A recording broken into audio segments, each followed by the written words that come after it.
নেপালের বিপক্ষে প্রীতি ম্যাচে এখন লড়ছে বাংলাদেশ। রাত ৮টায় শুরু হয়েছে এই ম্যাচ। শেষ খবরে এখনও ডেডলক ভাঙতে পারেনি কোনো দল।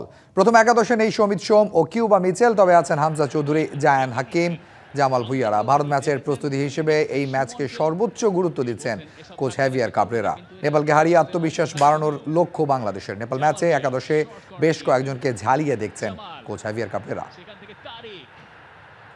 সোহেল হামজা বল চাইছিলেন, হামজা ফাঁকায় ও পাশটায়, সোহেল এবার দেখেছেন, তবে হামজার জন্য সে বল নয়। বাংলাদেশ নেপাল প্রীতি ম্যাচ কভার করতে জাতীয় স্টেডিয়ামে আছেন সহকর্মী শাহান পাপন। সরাসরি চলে যাচ্ছি সেখানে। পাপন, আশা করি আমাকে শুনছেন। দর্শকের ভিড় কেমন দেখছেন এবং একই সাথে একাদশের পরিবর্তনগুলো কিছুটা তো চমক রয়েছে, সেখানে সমিত সোম নেই। ওভারঅল বাংলাদেশের পরিকল্পনা কি মনে হচ্ছে আপনার কাছে?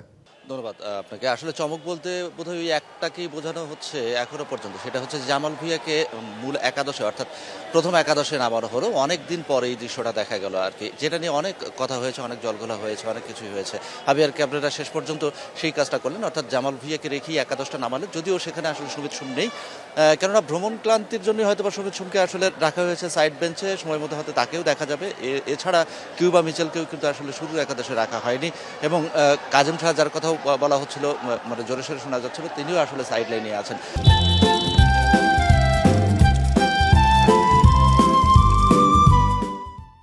এছাড়া যে দলটা নিয়ে বাংলাদেশ নেমেছে সেখানে আমরা যেটা দেখতে পেলাম যে আসলে ৪-৪-২ ফরমেশনে বাংলাদেশ নেমেছে। পক্ষান্তরে নেপালকে আমরা যেটা দেখতে পেলাম সেটা হচ্ছে তারা ৫-৪-১ এই ফরমেশনে তারা নেমেছে। অর্থাৎ নেপাল যেভাবে খেলে থাকে, আর শুরুটা আসলে তারা ডিফেন্সিভই খেলে এবং পরবর্তীতে আস্তে আস্তে গিয়ার আপ করে, সেটাই আসলে তারা চেষ্টা করবে।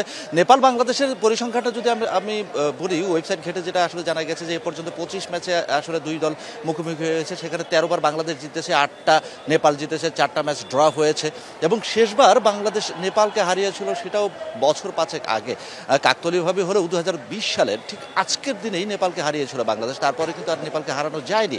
এখন কথা হচ্ছে যে নেপালের এই বিপক্ষে বাংলাদেশের এই ম্যাচটা কিন্তু আসলে ভারতের বিপক্ষে বাংলাদেশের হোমে যে ম্যাচটা হবে সেটা হচ্ছে ড্রেস রিহার্সাল অনেকটাই, এবং অনেকটা না পুরোটাই। সুতরাং পুরো একাদশটাকে আসলে বাজিয়ে দেখবেন, পুরো স্কোয়াডটাকে বাজিয়ে দেখবেন হাভিয়ার কাবরেরা, সেটাই আসলে প্রত্যাশিত। তার দর্শকের কথা যদি বলি, ১৭,০০০ টিকিট বিক্রি হয়েছে এবং এখনো পর্যন্ত সেটাই কিন্তু আসলে দেখা যাচ্ছে, যতটা আশা করা হয়েছিল যে এই ম্যাচ থেকে অনেকেই হয়তো খুব একটা ইন্টারেস্ট শো করবে না, কিন্তু পরবর্তীতে এখন পর্যন্ত যেটা দেখা গেছে যে আসলে দর্শক এখনও আসছেই এবং শেষ পর্যন্ত এখন দেখার বিষয় যে ম্যাচের ভাগ্য কোন দিকে গড়ায়। তো এই ছিল এখানকার মোটামুটি অবস্থা, তাই বরন্ত।